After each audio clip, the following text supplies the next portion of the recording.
Good morning guys. Thumbnail देख के तो आपको पता चल ही गया होगा। सुबह के बज रहे थे 5। मम्मी तो पहले ही उठ चुकी थी और इधर साफ़ सफाई चल रहा था। मम्मी उठ करके और खाना भी बनाने लगी थी। मुझे उठने में थोड़ा सा लेट हो गया था, पर कोई बात नहीं, काम तो मुझे भी करना पड़ा। इधर सब्जी बना रही थी मम्मी और पता नहीं क्या क्या बना रही थी। चलिए आपको आगे बताएंगे। उसके बाद छोटी नहा वाली थी और सभी लोग आ गए थे। ये लोग क्यों जमा हुए थे, तो चलिए आगे बताते हैं। इधर भाभी सभी को चाय देने लगी थी और इसको देखिए, इसका एटीट्यूड तो अलग ही लेवल का रहता है। बट ये छोटी वाली बच्ची को देखिए, इतनी क्यूट है। बट इसको मैं हेलो बोलने जा रही थी पर ये बोल ही नहीं रही थी, क्योंकि अभी शायद नहीं पहचान रही थी ना, इसीलिए फर्स्ट टाइम मेरे से मिली है।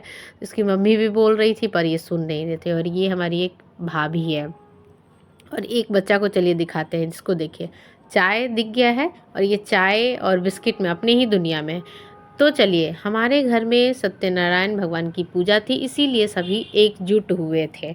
और इधर भैया हैं जो कि इसको लगा रहे थे, मुझे नहीं पता इसको क्या बोलते हैं। इधर भाभी थी जो प्रसाद काट रही थी, क्योंकि पूजा होने ही वाली थी, पंडित जी आने वाले थे। फिर प्रसाद वगैरह हो गया था और इधर आ गए थे पंडित जी। पंडित जी अपना काम करने लगे थे, क्योंकि हमारे यहाँ पहले महादेव पूजा था। इधर मेरी नानी भी आ गई हुई थी, जो कि बहुत क्यूट है और काफ़ी दिनों बाद आई थी, इसीलिए। और इधर पूजा स्टार्ट हो गया था। पूजा पे श्रेय बैठा हुआ था और उसको थोड़ा सा दिक्कत इसलिए हो रहा था क्योंकि वो फर्स्ट टाइम ऐसे कर रहा था। उसको कुछ आइडिया नहीं था, उसको जैसे जैसे और उसको मम्मी या पंडित पंडित जी जी बहुत बता अच्छे रहे थे तरीके से वो वैसे वैसे कर रहा था। कोई बात नहीं है, वो उसका फर्स्ट था ना, इस वजह से। तो और पंडित जी ने काफ़ी अच्छे से पूजा की। ये मेरे घर में अभी फर्स्ट टाइम हुआ था और काफ़ी सालों के बाद हुआ था। इधर पूजा ख़त्म हो गया था, इधर आरती शुरू हो गया था। आरती में आरती मतलब हो रहा था, लेकिन किसी को आ नहीं रहा था, बस ताली और मुंह चल रहा था।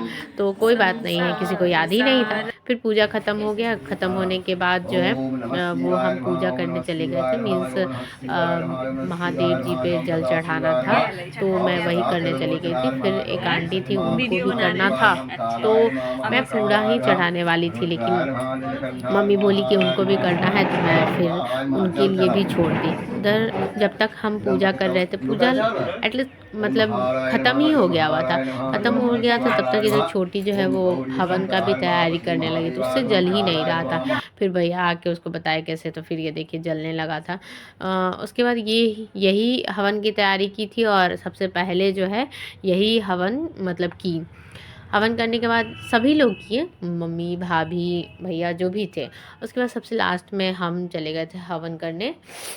हवन की फिर प्रणाम करने के बाद हमारी जो दोनों भाभियाँ थी वो पहले ही किचन में एंटर कर चुकी थी और वो अपना काम स्टार्ट कर दी थी। मीन्स काम क्या था, सिर्फ एक पूड़ी तलना था, क्योंकि सारा खाना तो पहले ही बना हुआ था ना। जैसे कि हम आपको फर्स्ट में दिखाए थे, स्टार्टिंग सुबह 4 बजे। इधर देखिए सब्जी बना हुआ है और इधर खीर भी रेडी था। सब्जी, खीर और पूड़ी बना हुआ था। इधर हमारे कुछ स्टूडेंट आए हुए थे, तो ये बहुत शर्मीले हैं। मीन्स खाने के टाइम देखिए, जब हम इसको खाना खिला रहे थे तो ये कितने शर्मा रहे थे। पर एक बच्चा है जो कि क्यूट है और काफ़ी फैमिलियर है। अब बारी है वो बताने की जो लास्ट में होता है। मीन्स सभी चले गए हुए थे और हम और छोटी थे, जो कि अब साफ़ सफाई की बारी थी। तो हम लोग साफ़ सफाई कर रहे थे। लास्ट में हमको पोछा भी लगाना पड़ा, पर कोई बात नहीं। इधर पूजा का बर्तन था, वो भी धुलना था। किचन जो है वो पूरी तरीके से मैसिव हो रखा था। चलिए दिखाते हैं अभी थोड़ी देर में। किचन ये इधर पूजा का बर्तन था, फिर हम चले गए थे किचन में। किचन भी बहुत ज़्यादा गंदा था। फिर छोड़िए, हम चलते हैं किचन को साफ़ करने, यानी पूरी साफ़ सफाई करने। और मिलते हैं नए ब्लॉग में, नई ऊर्जा के साथ, नई चीज़ों के लेकर हम ज़रूर आएंगे। और आपको सबसे बेस्ट पार्ट क्या लगा इस वीडियो में, कमेंट करके ज़रूर बताइएगा। Thank you.